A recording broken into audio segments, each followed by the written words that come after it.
আসসালামু আলাইকুম প্রিয় আমার ভাই ও বোনেরা, সবাই কেমন আছেন? আমিও আপনাদের ধরে ভালো আছি, আলহামদুলিল্লাহ। আজকে আবারও চলে আসলাম আমার রান্নাঘরে। আমি কি রান্না করলাম তা আপনাদের সাথে শেয়ার করার জন্য। আজকে আমি রান্না করেছি প্রথমত করলা ভাজি, এখন রান্না করব ব্রয়লার মুরগি।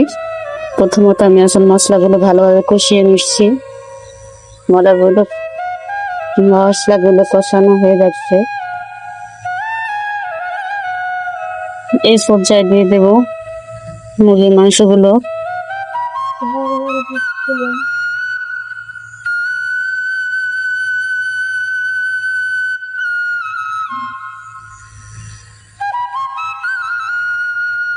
আজকে আমি আলু দিয়ে মুরগির মাংস রান্না করব।